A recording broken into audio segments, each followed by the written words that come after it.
So in today's lesson, we're going to be learning about what is referred to as a polyprotic acid. And you may have sort of your own ideas, and hopefully will confirm or consolidate your understanding. So a monoprotic acid is an acid that is capable of donating a single proton. So you may have figured that out. That prefix mono has come up a lot in chemistry, indicating one, and protic referring to protons. So here we're talking about an acid that really only has a single proton to donate. So in this case, if I'm representing the weak acid as HA, then it only has one hydrogen ion or one proton to donate, and therefore will have a single Ka value associated with it.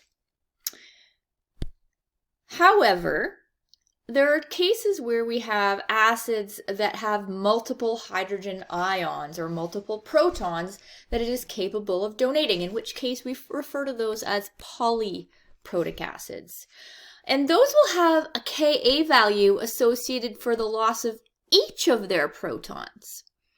So let's take a look at the hypothetical polyprotic acid H3a. And so we might call that a triprotic acid because it has 3 protons that it may donate.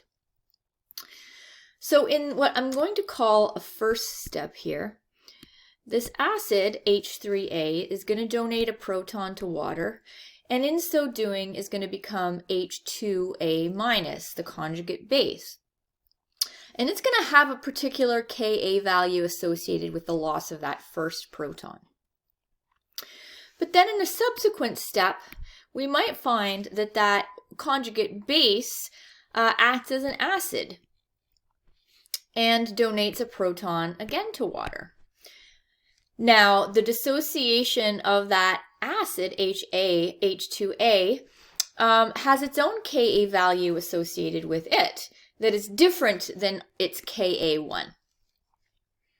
So we form again a conjugate base that has a proton that's capable of being donated. And I should say also that, H2a and HA are what we would call amphoteric or amphiprotic species because they can accept and donate protons. And what they choose to do is going to be based on what they're combined with or reacting with. So in a third step here, we see that conjugate base actually acting as an acid and again donating a proton to water and forming another conjugate base, and it will have again a third Ka value associated with it.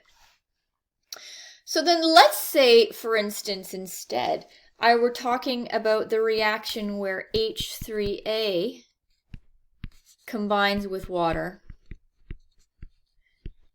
to make A3- plus 3 hydronium. So in other words, it's used all 3 waters, and it loses all 3 protons rather, and becomes A3-.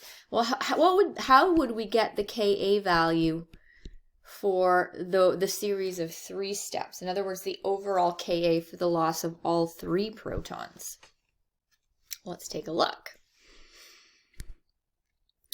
So the overall Ka value for the loss of all the protons of a polyprotic acid, in this case a triprotic one, would be the product. So notice it's the product of all of the Ka values.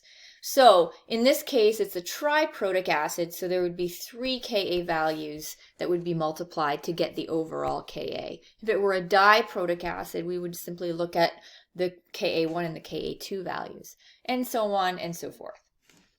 Let's look at an example.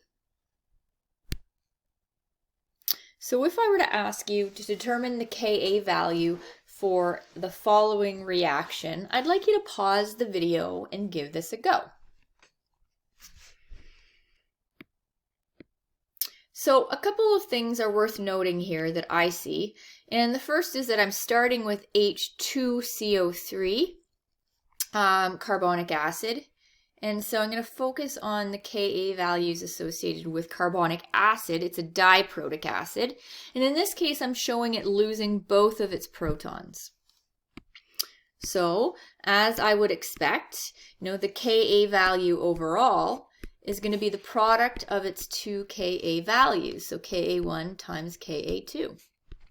And since Ka1 has a value of 4.4 times 10 to the negative 7, and Ka2 has a value of 4.7 times 10 to the negative 11, I'm going to work out the product of that.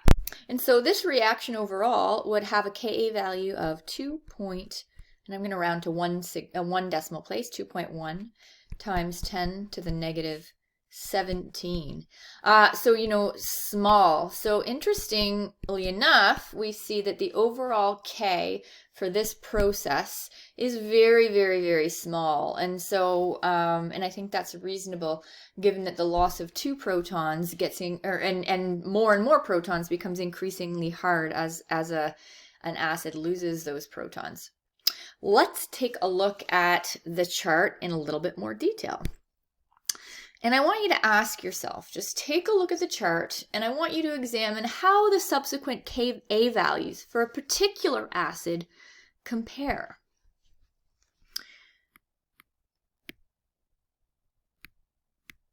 So what I'm noticing is as I go across, I'm looking at the Ka value for the loss of the first proton for oxalic acid versus the loss of its second proton. I'm noticing for ascorbic acid, it's Ka1 versus its Ka2. Sulfuric acid, which, and we would think of as a strong acid, its Ka1 value is listed as being very large, which I think is reasonable. We know it's a strong acid, so the loss of its first proton would be easy, but the loss of its second proton would be a little bit harder. And so on and so forth. And so I think we can sort of see a trend building here where, as we go down the list, we see that the Ka1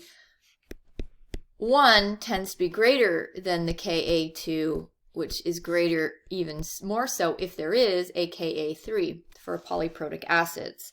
And I think that's reasonable. As an acid becomes, loses protons, it becomes negatively charged. And so it's not going to want to give up positive charges. It's going to want to hold on to them. So in the next video, what we're going to look at is we're going to examine how to calculate Kb values from Ka values. So stay tuned for that.